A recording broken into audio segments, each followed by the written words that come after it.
touch upon what we spoke about yesterday, uh, the argument of the commentaries on how they learn the Mishnah and the Gemara. The Mishnah was on page 34b, and the Gemara that they argue about is on page 36a. And I'd like everyone to look back at the Mishnah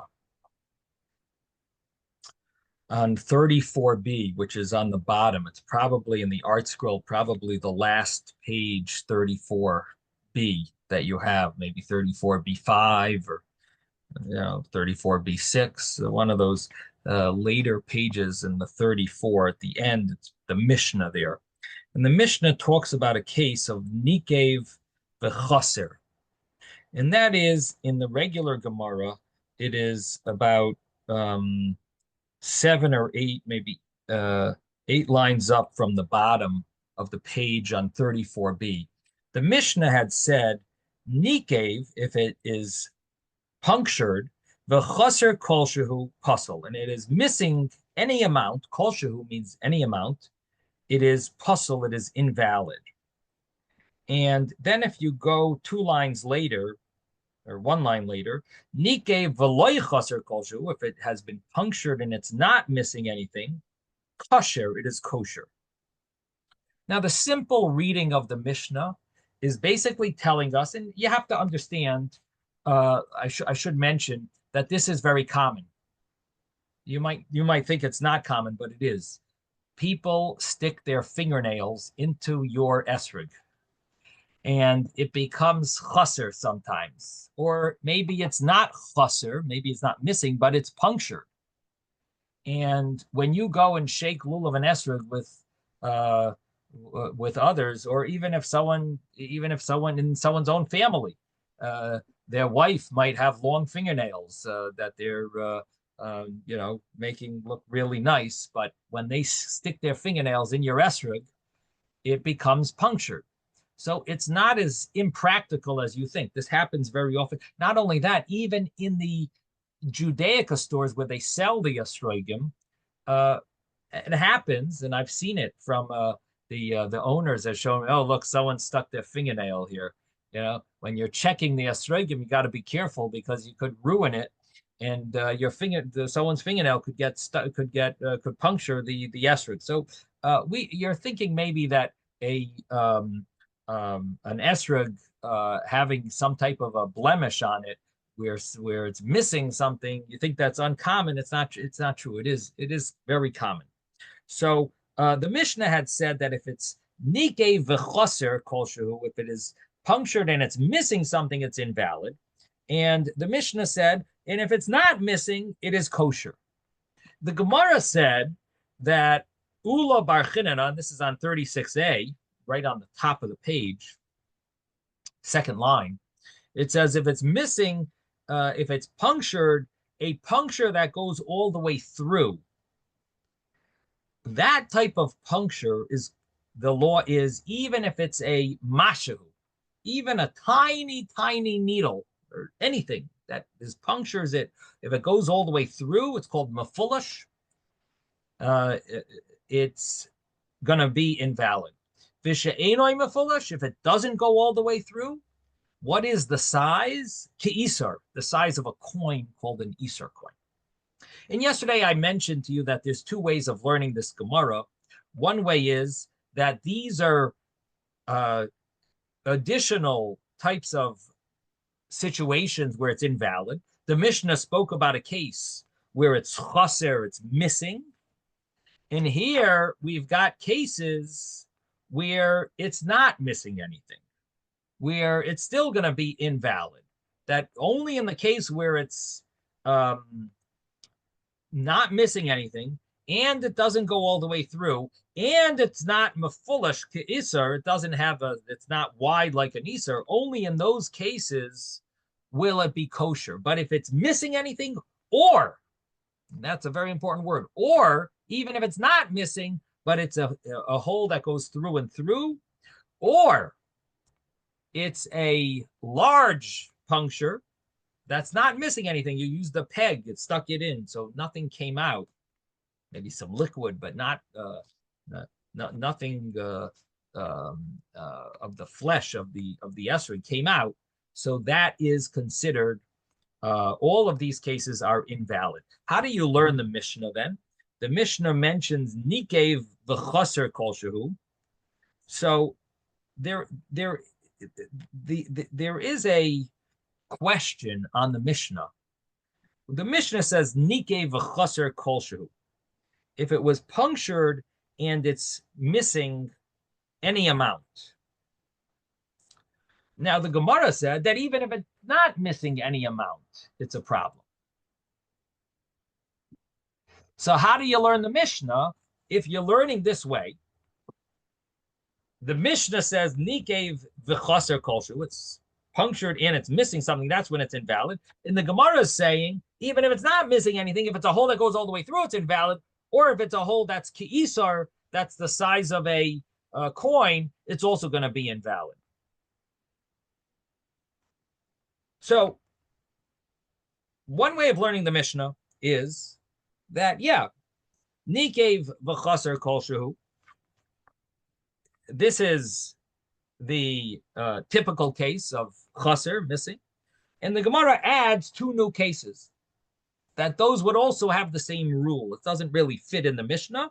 It's additional. It would be an additional rule that would be understood from the Mishnah, and or maybe not understood from the Mishnah, but an additional case similar to the Mishnah's case, where the Mishnah it would be basically be saying the Mishnah permits it if there's nothing missing. Not always. It's qualifying the Mishnah. Let's say that these cases are qualifying. The Mishnah gave a permit if it's not missing anything, and comes along Ula Bar Chinana, and he says, not always. There are certain cases where you're right, it's not missing anything, it's kosher.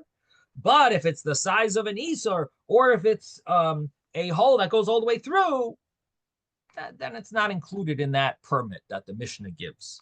So that's one way of learning this understanding. Again, this is Rashi and Tais. This is a simple understanding of the Gemara.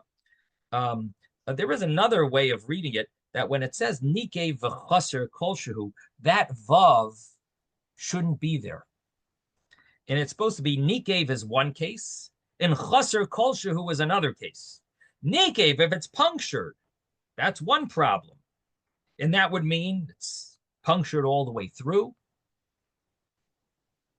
without missing anything. Nikev.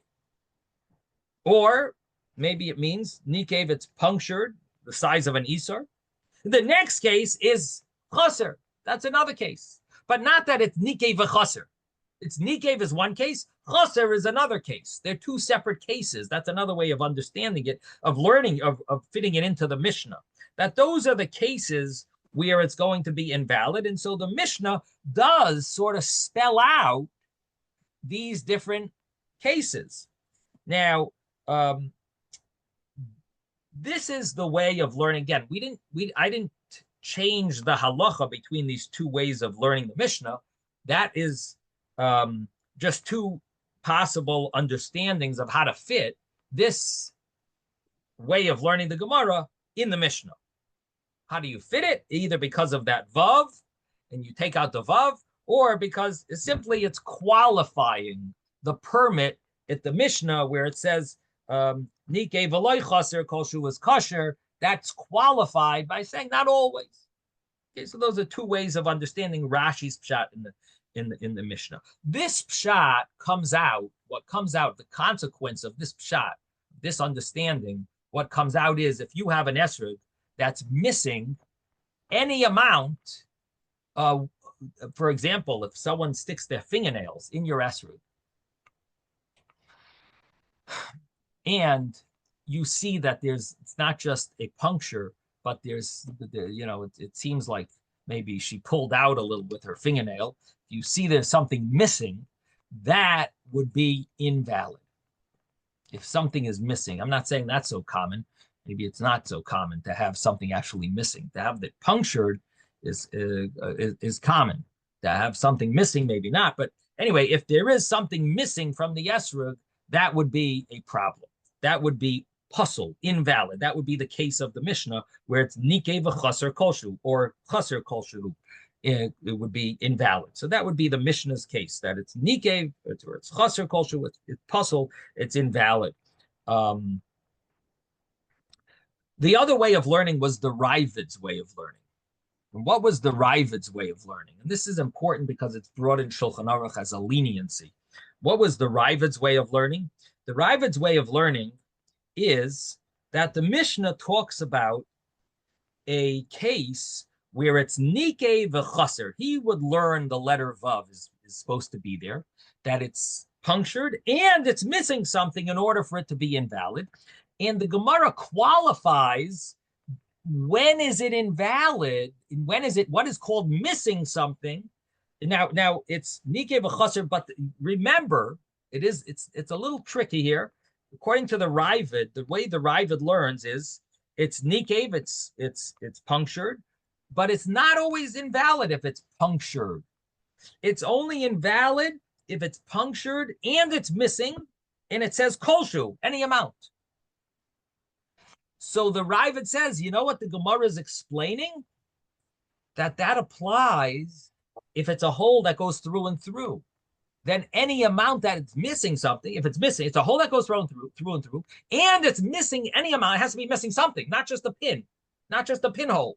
It has to actually be missing something. From that hole, you use the tube maybe to stick through. So when you stick a tube through it, a small tube, then there's a little, the amount that goes in the tube is called chaser. It's missing that amount, that measure. So if you stuck a pin in, maybe it's, that would not necessarily be an issue. It's not, because it's not missing anything. But if it's a tube you stuck in, a small tiny tube, then actually the little part that goes in the tube when you stick it through will be missing something. So chaser kolshehu is if it's punctured and it's missing any amount, that would be invalid according to the Rivid. And the Gemara then says that v'she'enai mefulish, if it doesn't go all the way through, but it's only a partial puncture, it's got to be much more that it's missing. You know how much it's missing? The size of a coin it's missing. It's missing a Easter size. Now I looked it up in the Rivid because before I said seen it quoted, but that's the way. This is the way the Rivid says it. The wording that he uses is that there's two separate laws. If it's a nekev mefulish, a nekev, a hole that goes all the way through, then it's a mashu. If it's a nekev she'enai mefulish, if it's a hole that doesn't go all the way through, then it's a isar. Then it goes by the size of a coin. That, in other words, all cases, in order for it to be invalid, the Rivid holds it's got to be missing something. According to Rashi and the other commentaries, it doesn't have to be missing anything. A nekev mefulish, if you have a hole that goes all the way through, that's invalid. It's not missing anything. It's a pin. A pin goes all the way through. According to Rashi, it's invalid. If it doesn't go all the way through, it would be if it's missing something, it's invalid according to Rashi. If it's not missing anything, but it doesn't go all the way through, but it's the size of a coin, like a peg went into it, it's also invalid. According to the Rivid, no. All punctures need to be missing something in order for them to be invalid. If it goes all the way through, even missing a drop. If it's not all the way through, it's got to be missing a isar, the size of a coin. That's what has to be missing. So that's the way. So the way the Rivid learns the Mishnah is nikeh v'chaser kolshehu, that if it's punctured all the way through and it's missing a kolshehu, that's the way he's got to learn it. Nikeh, if it's punctured, it's not going to be invalid. The Mishnah says it is, because he's learning nikeh v'chaser kolshehu. It's punctured means punctured all the way through, and chaser kolshehu is, and it's missing even a small amount, like you stuck a tube all the way through. That would be a problem. That would make it invalid according to the Rivid. So now the other case that the Gemara says, what about if it doesn't go all the way through? It's got to be missing an isar. That it doesn't spell out in the Mishnah. That is basically the Gemara saying that's what Rav That's what Ula Bar Chinana is saying, that the Mishnah is talking about a case of Nikev, Nekev, Mafulash, and the law is Mashu. But you should know that there's also a law about if it has a hole that's not all the way through, and it would be the size of an Isar. Doesn't say it clearly in the Mishnah. He's adding it that would fall into the same category of Nikev. That's the way you'd have to learn the Gemara. Now, the thing we mentioned yesterday, and that is, how does this spell itself out in Shulchan Aruch when you have a hole in your esrog?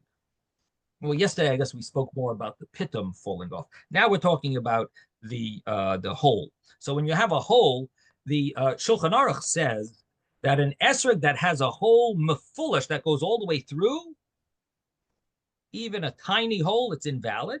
If it doesn't go all the way through, if it's the hole the size of a coin, it's invalid. And if it's missing something, even a drop, it's invalid. Who is the Shulchan Aruch following when it says that? Rashi or the Ravid? See, when you learn the Gemara and the commentaries, and then you see it in Shulchan Aruch, you start saying, this goes like that. That goes like this view. So which view is this following? This is following Rashi. Well, problems. But the Ravid is one who says that the Nikev and the Kosa are separate. The Ravid holds you need to always be missing something to be invalid. The Shulchan Aruch says 3 options of making it invalid when it's punctured. One is a puncture goes all the way through, not missing anything, it's invalid. A puncture that's only partially, but it's large, it's invalid, even though it's not missing anything. And then the third option is it's missing even a drop, it's invalid. That was Rashi's way of learning. 3 all different types of invalidations of punctures and missing, both different types. Now comes the Shulchan Aruch and says, V'yesh oimrim, and some say, the gam b'nekev mefulish, even if it's a hole that goes all the way through, it's not going to be invalid unless it's missing a mashahu.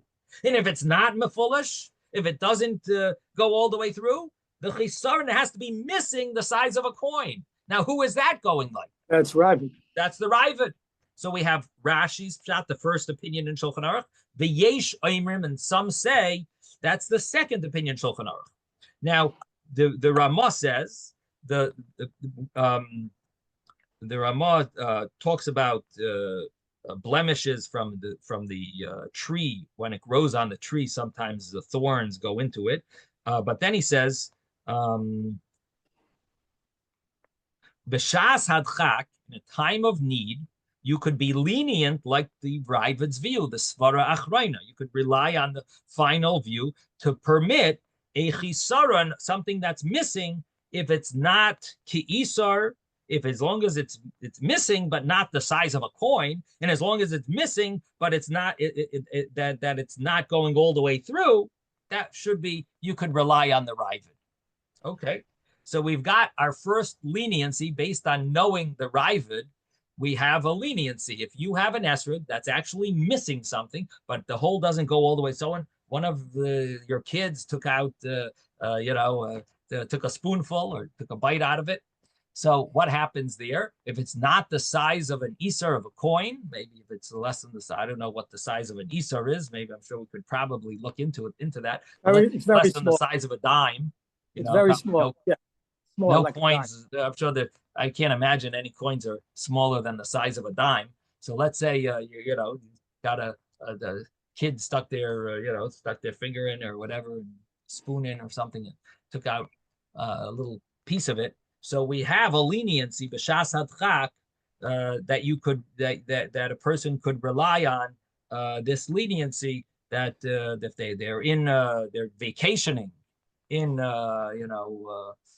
I don't know, in South Korea, and they have only with their esrog yesh lahakal, you could be lenient l'svarach reina, and the chisaron, if it's as long as it's not the size of this isar coin and it doesn't go all the way through, you could use that. Again, this is on the first day of Sukkot, because chaser is only a problem on the first day, in at least in Israel, and outside of Israel. Now we'll have to get to that in a moment.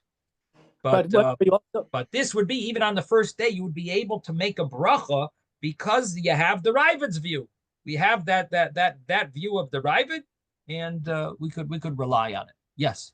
So isn't it possible, though, that someone in the Shulchan Aruch says that there's a difference between having a puncture in the bottom part that no one sees or in the top part? So there's got to be some other parameter in the Shulchan Aruch, because we always were told that the top part really was the most essential and is different from the bottom.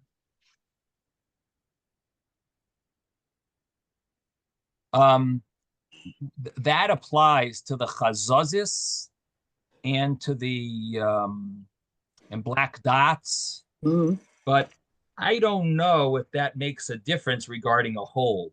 I'll have to. Because it would be a hole that's not going through the whole way.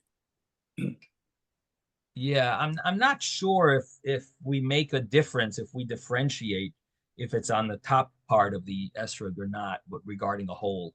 I don't see anything, outright that would make that difference. Again,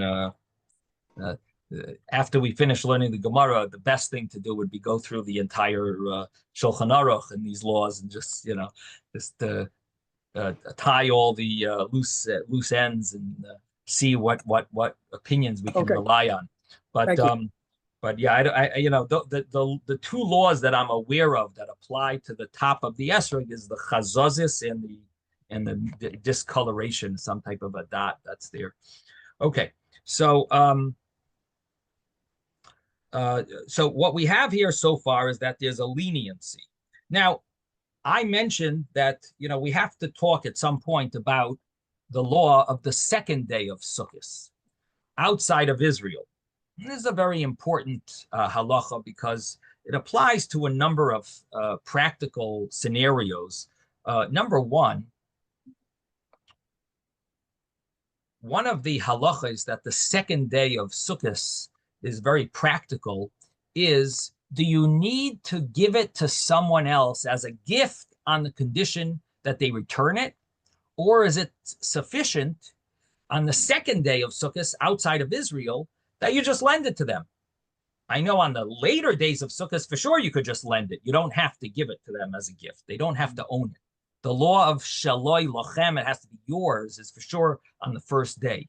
But outside of Israel, the second day, in many areas, we like to say it's a suffix if it's the first day. It's a doubt that maybe the second day of the holiday, we celebrate, we make a whole holiday out of it. We don't drive, we don't use our phones.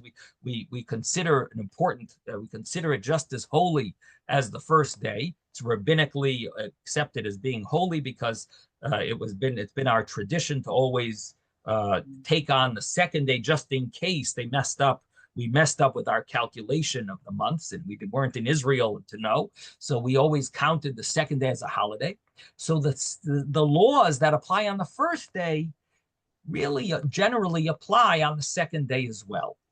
And so one law that would be applicable is, do you need to say matana al manas lahachzir when someone doesn't have an esrog, the rule of an esrog, and you give it to them to use? Do you give it as a gift? Do they have to own it? Or is it enough for you just to lend it to them? Another halacha that this applies to is regarding children.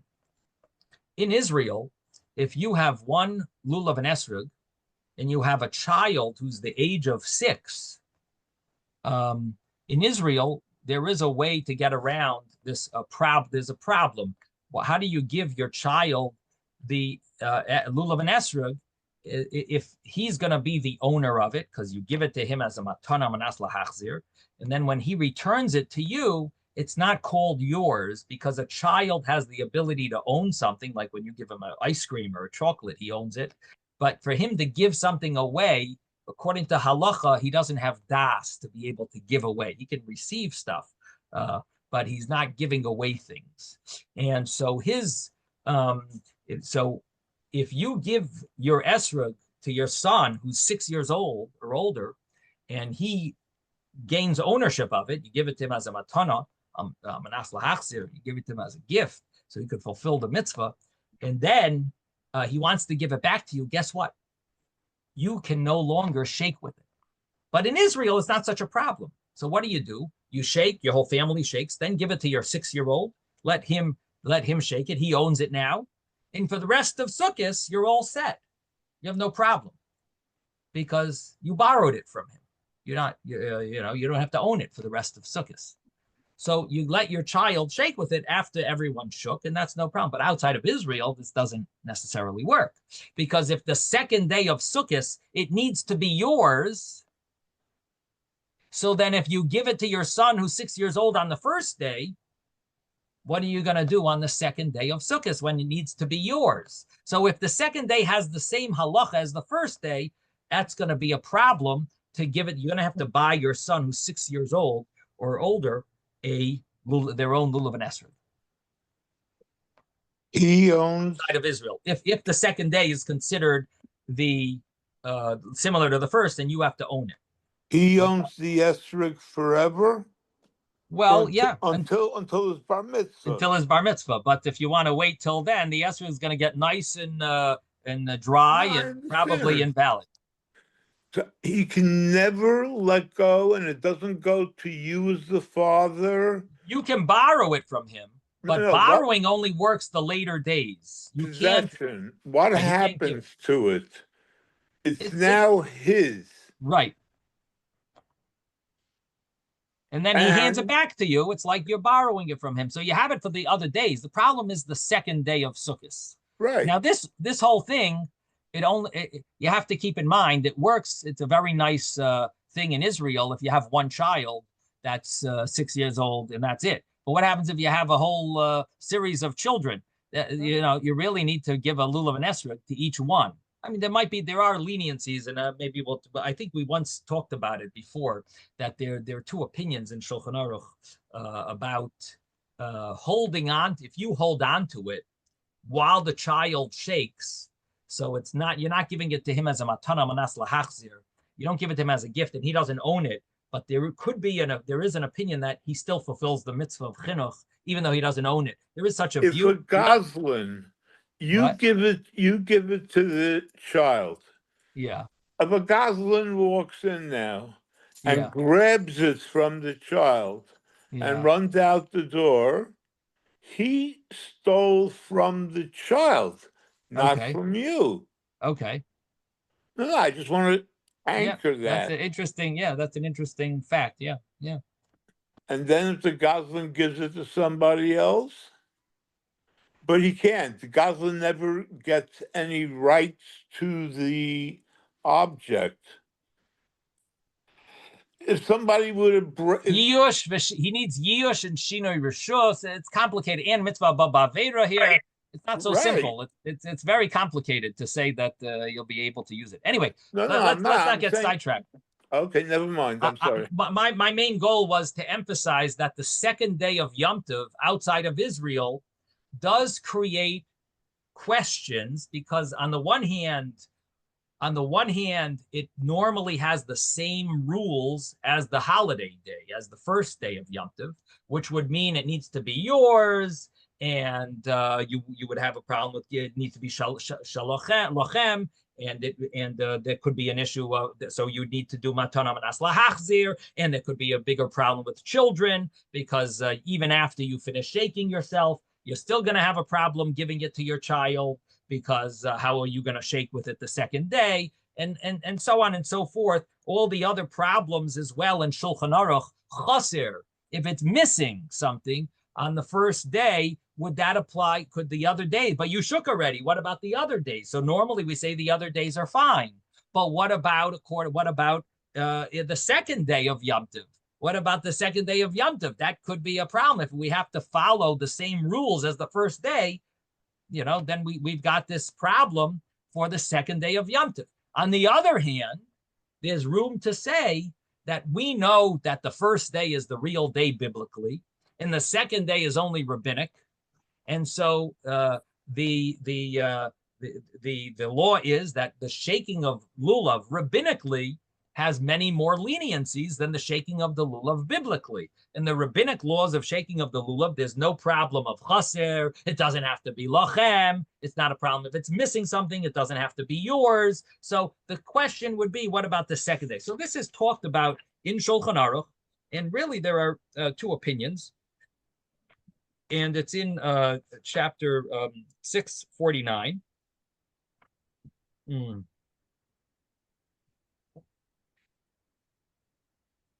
And it mentions those that keep 2 days Yom Tov, the problems, the psulim of the Rishon, the problems on the first day, Noitlin you could shake with, Visheni on the second day, but you can't say a bracha. And why? So he brings down in the Shulchan Aruch, in the Mishnah Berurah, because there are deyos in the Paiskim, there are opinions in the Paiskim that since we make it as a sveika de yoima, because it's a doubt what day it is, it's possible that the law is like the first day of Yom Tov. Or since we do know what day the Yom Tov is, maybe it should be like the other days of Sukkot. Therefore, you could shake with it if you have no other lulav, but don't make a bracha on it. But don't make a bracha on if it has one of these problems. Now, the Mishnah Berurah asks a question. He says, you make a bracha every other day of Yom Tov. Yes, but if you have one that has a blemish, that's not kosher on the first day, can you say a bracha on that one that has the blemish on the second day of Yom Tov? So, so although you could shake with it, you cannot make a bracha. And the Mishnah Berurah asks a question. He says, if you have no other esrog and it has a blemish, even on the first day you shake with it and don't say a bracha. So what is this big deal about the second day that you could shake with it and don't say a bracha? What do you mean even on the first day I could shake with it and don't say a bracha? And this is mentioned in the next paragraph in the Shulchan Aruch. It says, in a time of need, you don't have any other esrog. Again, it's this case where you're stuck in South Korea and you're the only Jew there, and there's no kosher esrog. Well, now I think there might be Chabad in South Korea. I think they opened up a Chabad house maybe. But anyway, if you're stuck there and there's no other kosher esrog, so everything that's puzzle you can take, but just don't say a bracha. So what's the difference between the second day that you take it? So the Mishnah Berurah clarifies it, and he says that when it talks about that you have no other, you have no other option, you can even take something that has the blemish on the first day. That means that you're in South Korea, and there's no other option.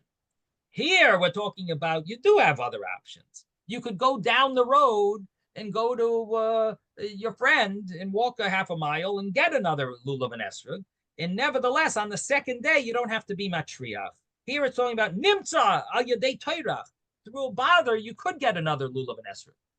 So if you're in shul, it's no bother at all. So fine, maybe you should get borrowed. You should take your friends, get your friends to give it to you as a matana manas lahachzir.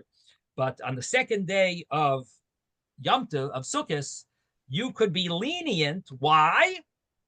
Could you be lenient? I don't have to walk a half a mile to go shake a lulav. I have a blemish on mine, and on the first day, this was not considered kosher. No, you don't have to go out of your way. Why? Because there are opinions that say that on the second day Yom Tov, you don't have to follow all the rules of the first day. So because there's two views about it, therefore you could be lenient. But what does that mean? That really you're supposed to be strict.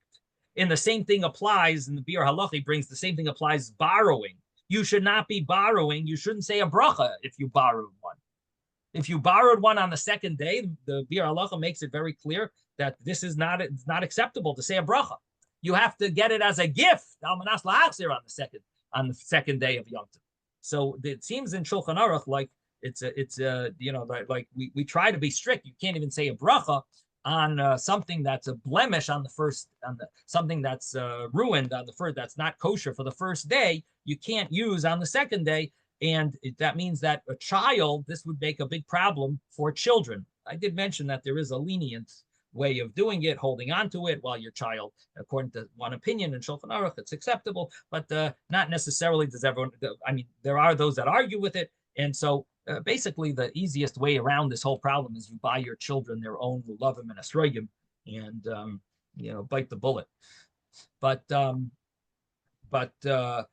so this is what it says here in chapter 649. However, I do want to mention that in chapter 648, the Mishnah Berurah brings a leniency. What is the leniency? It's based on this Ravid that we just learned about if there's a puncture. What happens if you have a punctured lulav, esrog, a punctured esrog? And in the punctured esrog, there's two opinions. We could rely on the Ravid's view. The Ravid is this lenient view that says punctures are not a problem, only if it's a very big puncture, an Easter size, or it goes all the way through. That's the only time it's a problem, according to the Ravid. So the Mishnah Berurah comes and he brings the Maimon Mordechai. I think it's also I'm told there's other poskim as well that paskin this way. He says that, by the way, if it is missing a small amount, not an Isar, and it doesn't go all the way through, on the second day Yom Tov, you could say a bracha on it. Why? Because you could rely on the Ravid. First of all, it could be the second day Yom Tov. We don't worry about chasr. That's number one. It could be second day is considered like the other days of Sukkot, not like the first day. That's number one. Number two, even if we want to be strict and say it's like the first day and you have all the rules of the first day, but the Ravid holds even on the first day this is acceptable. So it's almost like it's considered a spek sveka, really. It's like a double doubt. So you could even say a bracha if it's missing a small amount in your esrog. On the second day Yom Tov, you could be lenient. Again, on the first day Yom Tov, so there it says that the Mishnah Berurah, the Ramah says, b'shas hadchak, then on the first day you could be lenient like the Ravid. That's shas hadchak. Here we're saying, you could be lenient even without a shas hadchak. Doesn't have to be a major tircha, a bother for you. You could be lenient on the second day Yom Tov, because not only do you have the opinions that the second day is like the later days of Sukkot, but also you have the second day, the first day has a leniency according to the Ravid's view. So that's this Ravid that we learned together on this Mishnah and on the Gemara on 36a. Yes, Jeffrey. I can't hear you. You're muted.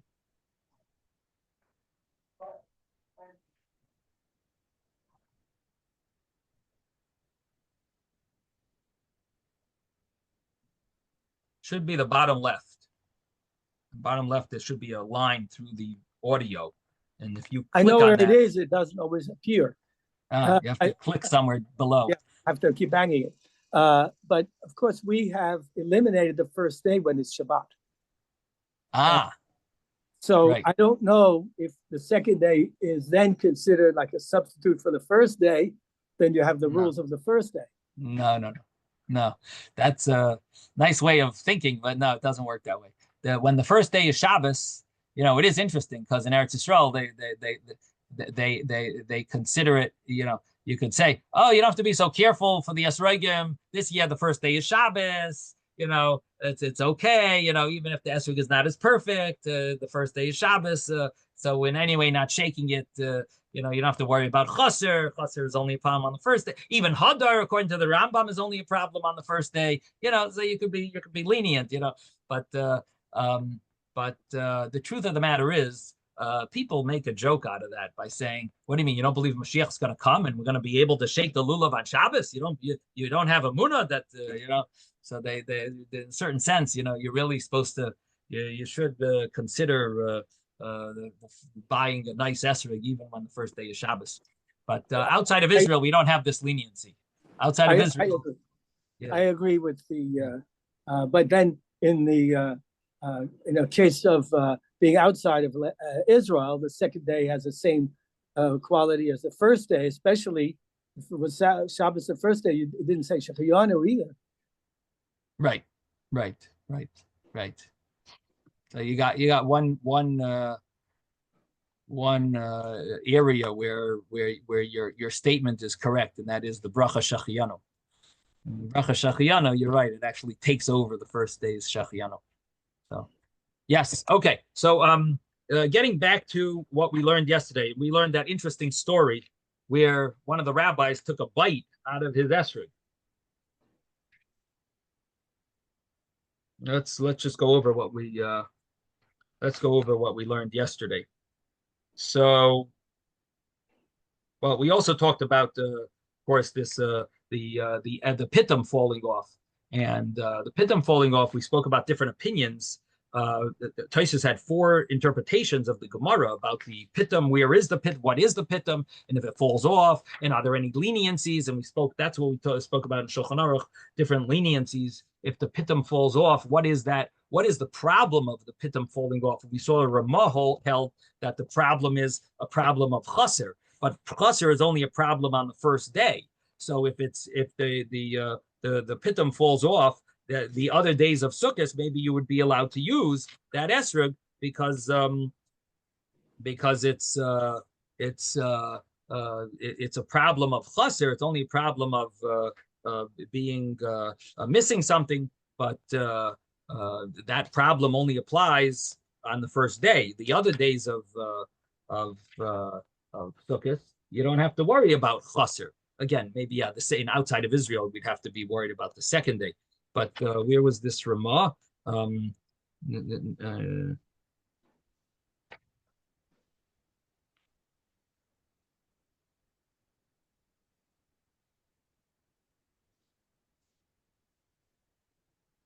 Nitol dadoy v'hu areish hakoten sheshashanta by puzzle.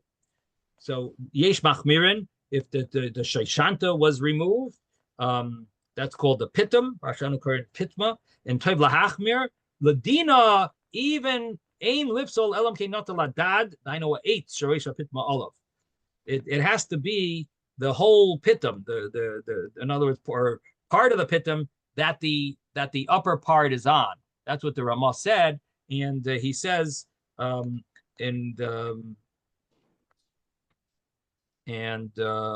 he says that it's only puzzle if the ain lipsol, only if nitel hadad, which is the actual pitum, the flesh of the pitum, which is the wooden part that the scab is on. In other words, the Reish is called the shift. Just the sheshanta was removed, then it's not a problem. Then he says that this all applies only about if it's nitla, if it was removed, not if it never had it. And the majority of our esrogim, the majority of our esrogim don't have pitums, and we spoke a little about that yesterday. Now, and the problem that the Ramah is learning is the problem of that it's chaser.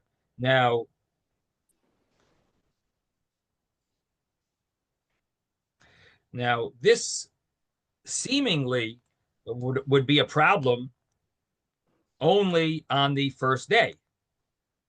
1 second.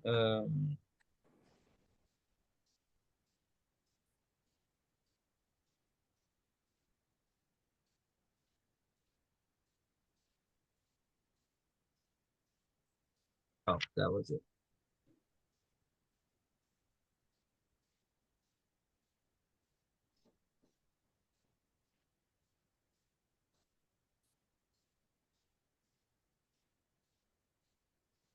Yeah, so the Ramah explains himself later in chapter 649, where he says, Chaser is kosher b'shah yomim, nitol pitmasa yar uktzai dinai kachaser v'kosher miyom rishon ve'elach.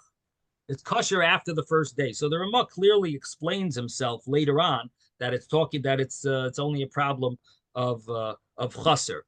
Now, we spoke out that some poskim say it's a problem of hadar. And there we said, well, hadar, according to some opinions, is a problem not only on the first day, or the other days, different opinions. He says that according to that, you can't be lenient on the if the pitum was removed on the other days. So you got a problem on the first day, chaser, got a problem on the other days because there's also a problem of hadar. Now he says if you can't find another one, then you might be able to. You could be soimech on the mekilim because you have the opinion of the Rambam about hadar is only on the first day. and you have basically other opinions of what the pitum is. Does he rely on that? I mean, we know that we saw that there are different opinions, but what is he relying on? So you have the leniency that it's chaser. You have that opinion, but even the opinion that says it's hadar, even the opinion that says it's a problem of hadar, you have the Rambam that hadar is not a problem on the other days. So you could rely on that.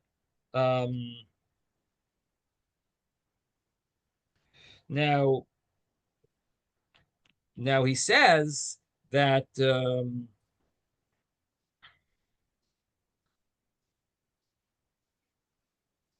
then he talks about it saying a bracha. Some question it, you could say a bracha, but then some question it. But if you can add another suffix to it, then you don't have to worry about saying another bracha. So he says as long as you could add another another room for leniency about the nidla pit masai, and he says look over there in chapter 648, Siv Zion, where there might be some leniency.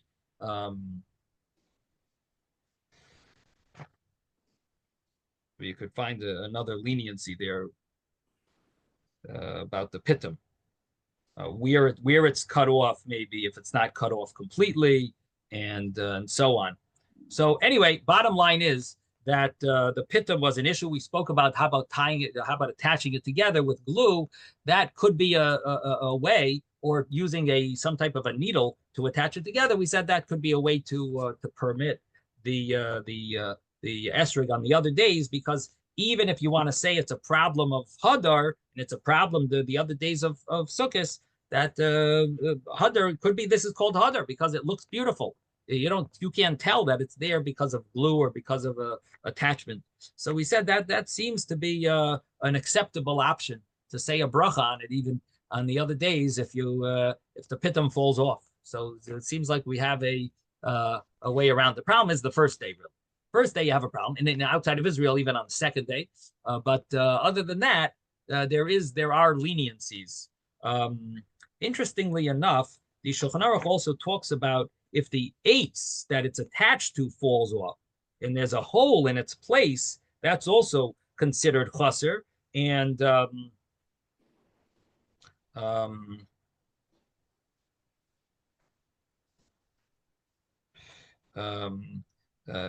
that if the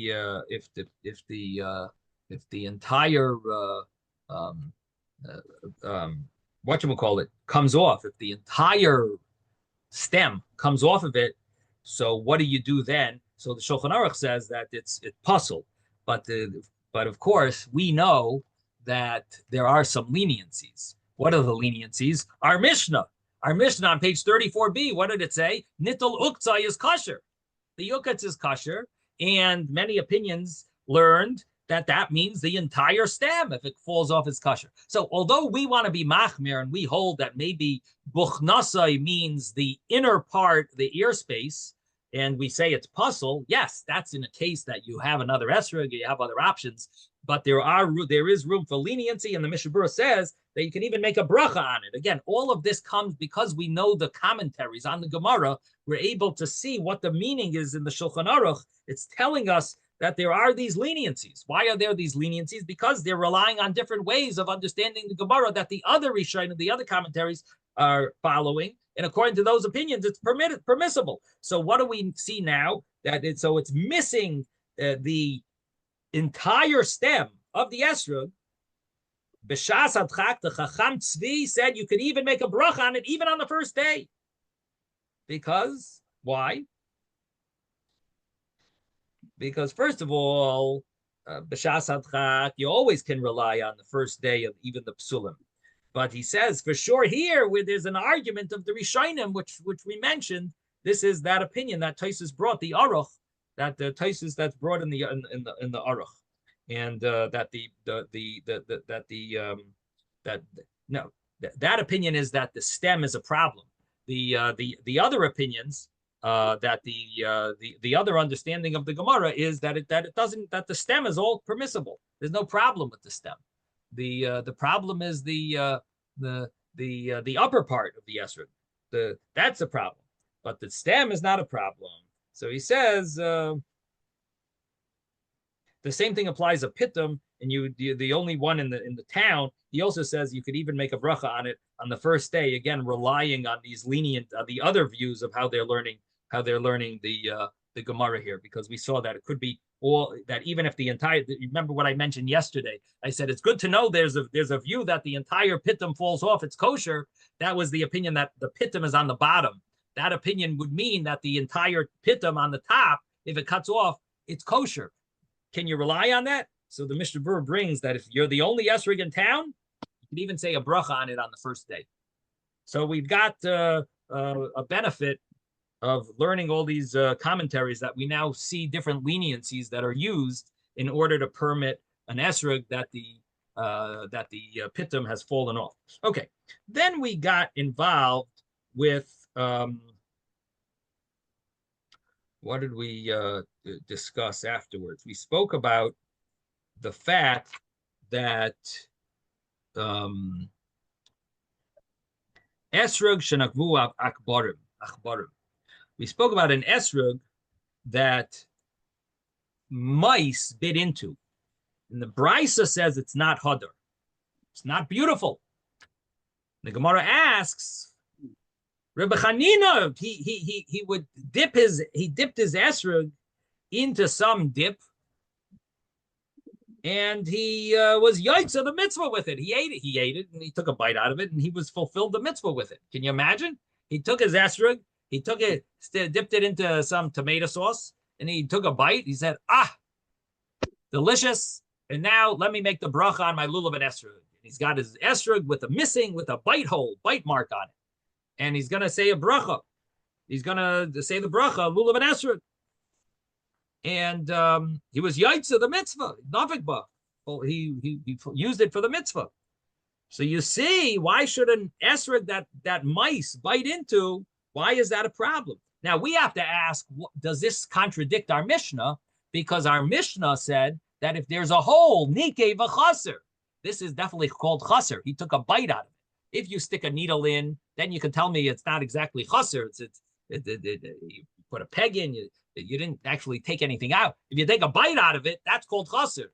So how did Rebbe Chanina, how could he use that for the mitzvah? So the Gemara says, Rebbe Chanina, so nothing but Rebbe Chanina kasha mas nisan, the Gemara asks. According to Rebbe Chanina, it's a kasha from the Mishnah. How the Mishnah says that if it's nikeh v'chaser, it's a problem.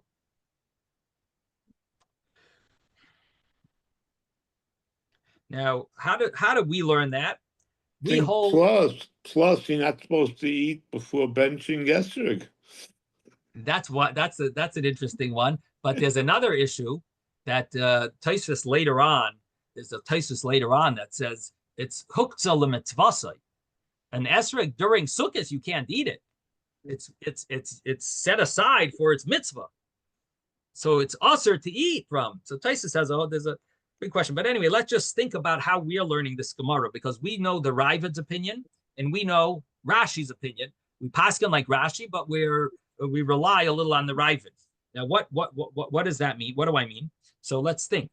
So what's the kasha from the Mishnah on what Rebbe Chanina did? Besides Isaac's question, and besides what's the question from the Mishnah? So if you learn like Rashi, the question from the Mishnah is, the Mishnah talks about there were basically three psulim that apply to the missing, to a puncture in an esrog. You got a puncture all the way through, nikev.